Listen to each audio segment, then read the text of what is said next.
साल तक देश की सेना को आपने निहत्था बना करके रखा था।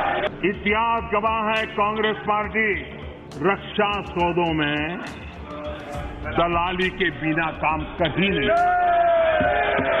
अगर 2014 में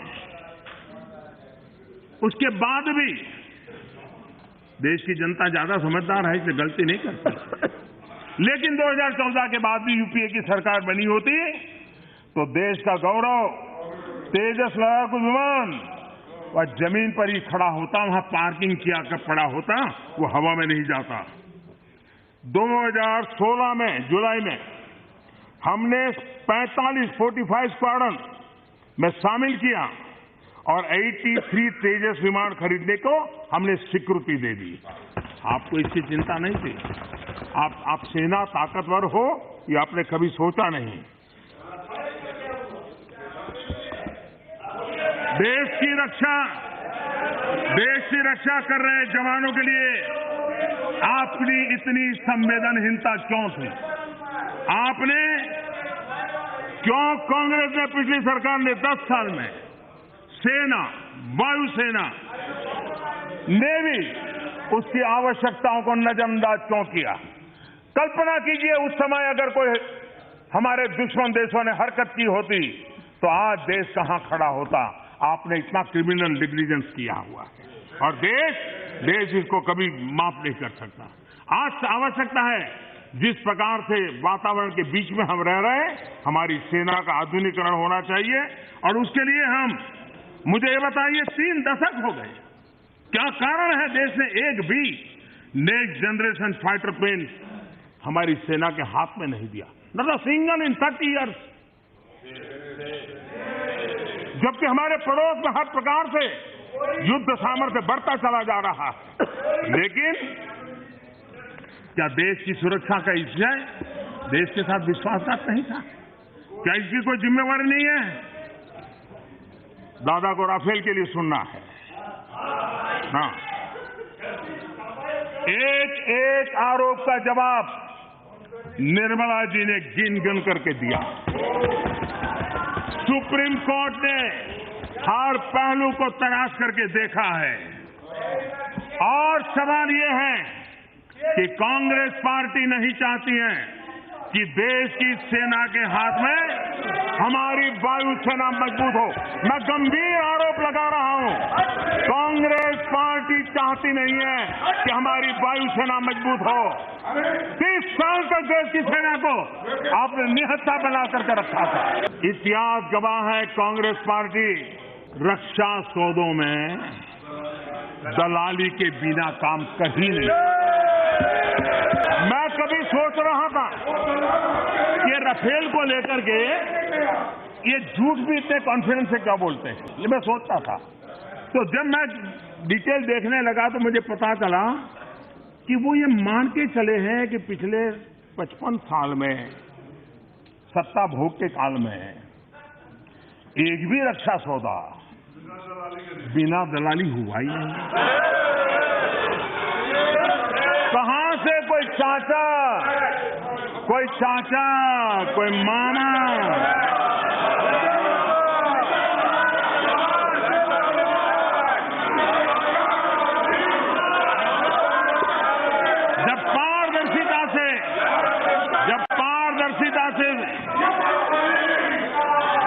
जब पारदर्शिता से ईमानदारी से देश की वायुसेना को मजबूत करने का काम हो रहा है तो माननीय अध्यक्ष जी, ये कांग्रेस के लोग जरा बौखला जाते हैं। सच उनको सुनने की आदत रही नहीं है। माननीय मंत्री जी, 11:30 बज चुके हैं। माननीय सदस्यगण, माननीय रक्षा मंत्री जी का बयान होगा। अभी स्टेटमेंट आपको हाथ में मिल रहा है, अभी बट रहा है स्टेटमेंट। माननीय रक्षा मंत्री जी,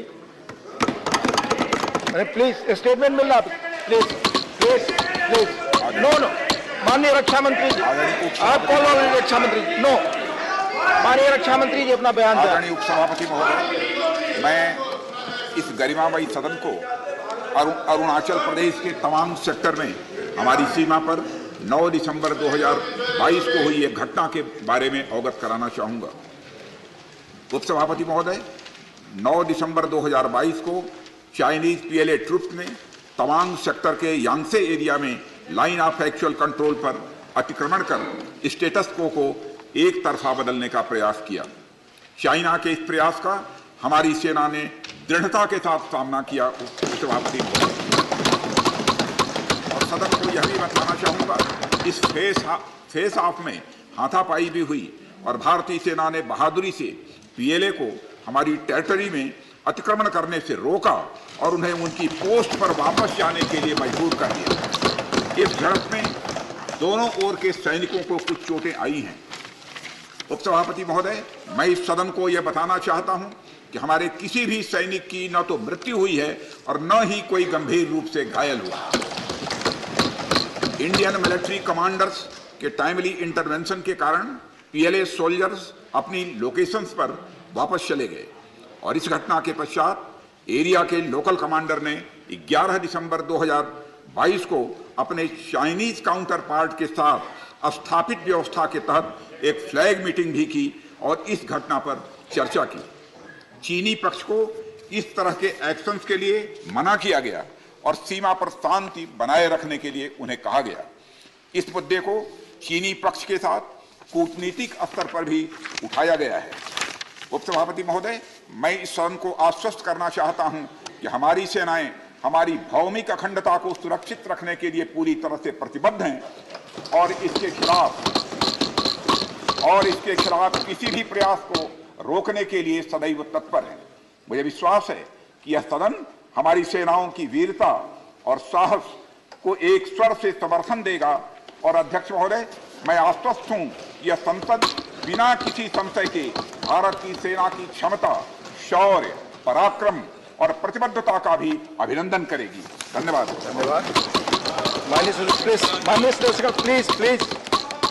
माननीय रक्षा मंत्री के अरुणाचल प्रदेश के तवांग सेक्टर में 9 दिसंबर 2022 को जो घटना घटी उसके बारे में एक विस्तृत वक्तव्य सदन के समक्ष रखा है। माननीय सदस्यगण, हमारी सेनाएं पूरी मुस्तैदी और ताकत के साथ हमारी सीमाओं पर तैनात हैं और उनके शौर्य और वीरता पर पूरे सदन को हम सबको विश्वास और भरोसा है। देश की सीमाओं की सुरक्षा और संप्रभुता के लिए सर्वोच्च बलिदान देने में भी हमारे सैनिक सदैव तत्पर हैं और रहेंगे। माननीय सदस्य, यह एक संवेदनशील विषय है। जैसा माननीय रक्षा मंत्री जी ने बताया, सरकार उत्पन्न हुई स्थिति को पूरी गंभीरता के साथ ले रही है और सभी आवश्यक कदम उठा रही है। मुझे विश्वास है कि इस संवेदनशील मुद्दे पर पूरा सदन एक है और एक मत से हम यह संदेश इस सदन से देना चाहेंगे कि देश की सुरक्षा की चुनौतियों का सामना करने में सभी दल और पूरा देश एक साथ है। माननीय सदस्यगण, मैं आपको बताना चाहूंगा इस सदन के अतीत के कुछ उदाहरण। सेशन नंबर 210 में 6/3/2007 को Naxal attack on Shri Sushil Kumar Mahato MP Lok Sabha, इस विषय पर। फिर सेशन नंबर 212 26/11/2007 को सीरियल बम ब्लास्ट यूपी।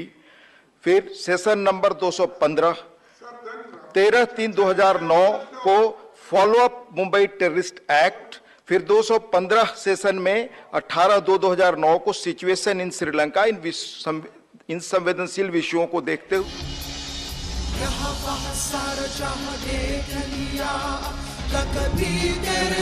कोई नहीं है, हंसी नहीं सोनी दुनिया गुमा है, नहीं कहे तेरे जैसे कोई नहीं। मैं गया जहां भी बस तेरी याद थी, जो मेरी साथ थी, मुझको दिलाती। सबसे प्यारी तेरी सूरत, प्यार है बस तेरा प्यार ही। माँ तुझे सलाम, माँ तुझे सलाम, हम तुझे सलाम। वंदे मातरम, वंदे मातरम, वंदे मातरम, वंदे मातरम, वंदे मातरम, वंदे मातरम, वंदे